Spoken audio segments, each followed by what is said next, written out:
By the 18th century, London had prospered into a thriving, bustling city. The 600-year-old bridge had weakened and could no longer withstand the huge volume of traffic. In 1823, the House of Commons accepted a design for a new bridge by architect John Rennie. 2 years later, the foundation stone was laid.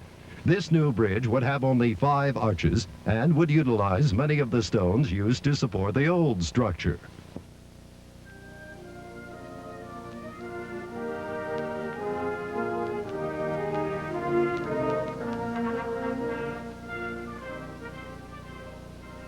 The new London Bridge was opened on August 1st, 1871.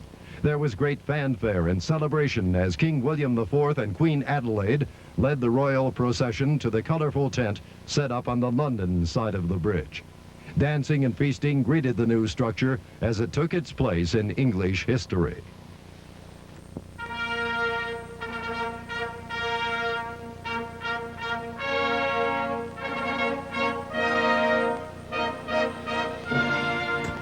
Enter the 20th century.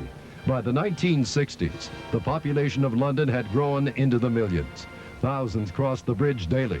The city was startled by the news that their beloved London Bridge could no longer support the crushing weight of vehicle and pedestrian traffic and was sinking into the soft, unstable clay below the Thames.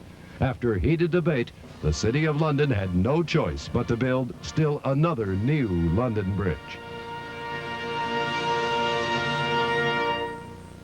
Ivan F. Lucken, a member of the Corporation of the City of London, first proposed the sale of the historic monument in 1965.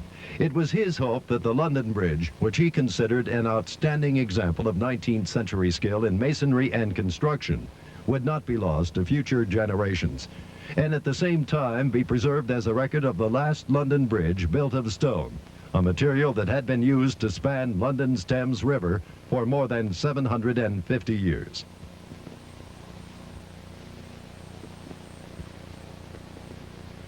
While Lucken and his team pondered the fate of the bridge, events were taking place across the Atlantic that would provide the answer to their problem.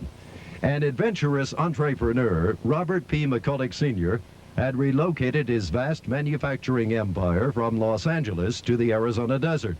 McCulloch founded the town of Lake Havasu on the shores of the Colorado River. The growing community was already making a name for itself as a fishing and recreational center, but being a sound businessman, McCulloch was in the market for new ways to bring tourism and added revenue to his desert oasis. At the same time, C.B. Wood, a close friend of Robert McCulloch and master planner of McCulloch's desert development, heard about the sale of London Bridge. Realizing its tremendous tourism potential, Wood suggested that McCulloch buy it. Aware of a seemingly impossible task, or perhaps because of it, McCulloch agreed, and Lake Havasu's Wheel of Fortune was set in motion. The two men were at a loss. What do you bid for a 2,000-year-old piece of history? They decided on a figure of $2,460,000. McCulloch had discovered it would take about $1.2 million just to dismantle it for transfer. He doubled that amount to allow for a 100% profit for the City of London, then added $60,000. McCulloch based the figure on $1,000 for each year of his age at the time of the sale. The City of London received 50 inquiries about the structure's sale, with 3/4 of them coming from the U.S. McCulloch's bid may or may not have been the largest in terms of money, but the Londoners were concerned with the buyer's intention for their treasured monument.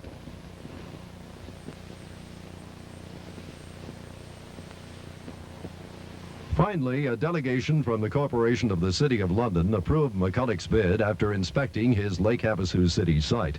The city's founder told the delegation that the London Bridge would be rebuilt with dignity and respect, following the original drawings of John Rennie and in the precise form that had been known to generations of Londoners and world travelers. The paperwork was signed on March 26, 1968, and the London Bridge entered the Guinness Book of World Records as the largest antique ever sold.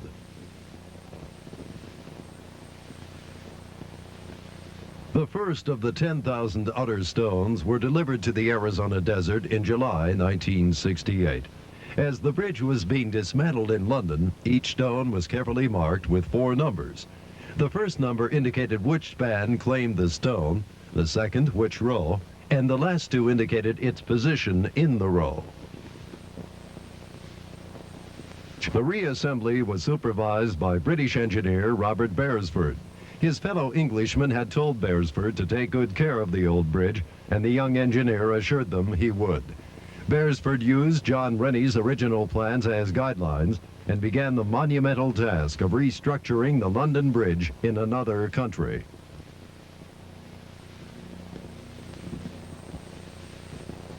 Thousands of well-wishers gathered as the 8,900-pound foundation stone was placed at the eastern end of the bridge on September 23, 1968. Presiding over the affair were Sir William Inglefield, Lord Mayor of London, and Jack Williams, Governor of Arizona. The stone's inscription read, "This bridge serves as a noble and enduring monument to the strong bonds that exist between America and England."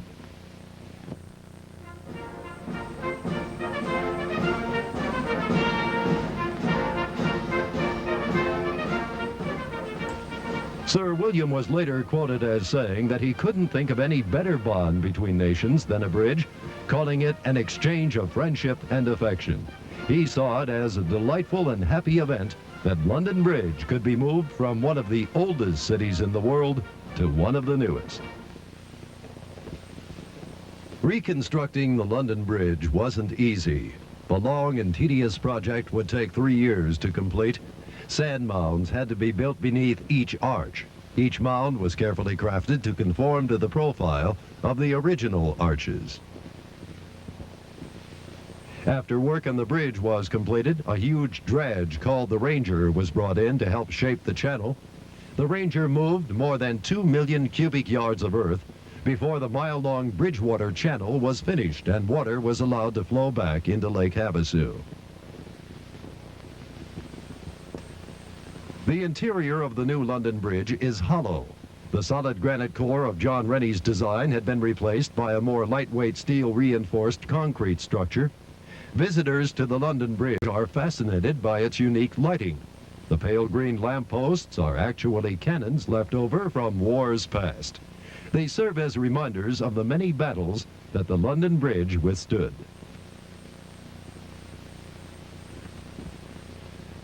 Like King William IV before him, Robert McCulloch wanted to celebrate the dedication of Sir John Rennie's London Bridge. He spared no expense, and before the party was over, more than 60,000 participated in the celebration.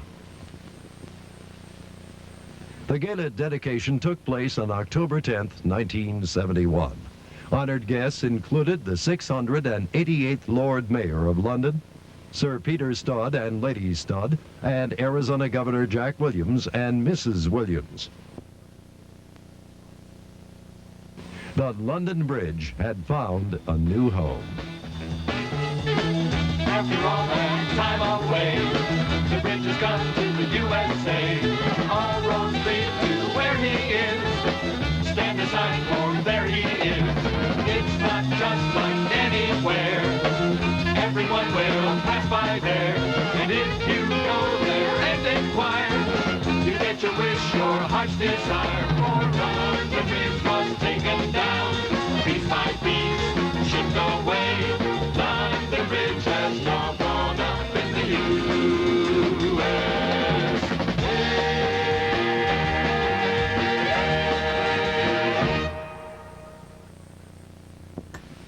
The London Bridge is now one of the most frequently sought-after tourist attractions in Arizona. Visitors flock by the millions to see the amazing monument to man's ingenuity resting along the shores of beautiful Lake Havasu.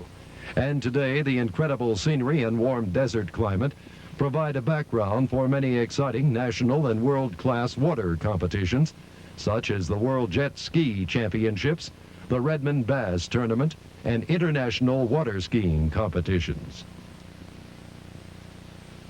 Lake Havasu's London Bridge has become a favorite with filmmakers around the world and has been featured in made-for-television movies like Bridge Across Time.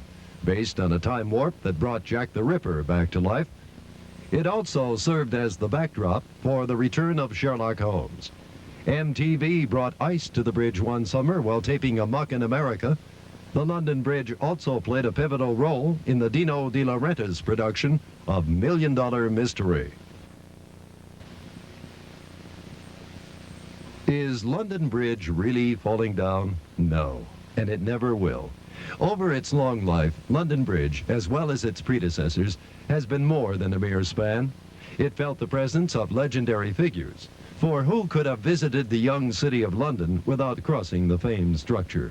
It withstood being dismantled and a voyage across the ocean to a new land, and in the transition has become stronger and more famous than ever before. It has survived centuries of history, but let the bridge speak for itself. Well, I've seen Roman leaders, cattle feeders, pilgrim hordes with tons of swords and ladies dressed in gowns. Priests and beasts and clowns, yes, I've seen snakes here, fakes here, William Shakespeare, kicking chickens, Charles Dickens, and fleets from Gaul. I've seen them all. And I've seen Johnson Sam and Johnson Ben and Hotspur's lot. So many men, sick victims, fell in heaps. So said Samuel Pepys, and I saw mandolins and Handel's violins, King Arthur's table, capes of sable, and so much more. I know the score. The better part of valor when you've lived 2,000 years is to savor every minute, all the laughter and the tears. And if scandal rears its ugly head, it's true, you shouldn't deny it. You will live much longer keeping very quiet. But I don't care. I don't mind telling you that I've seen dynamitings, stately knightings, World War II when troops came through, and squads of German planes. Hitler at the reins, and I've seen Churchill's talks and quiet walks and let's pretendings, happy endings. I feel that I'm as old as time.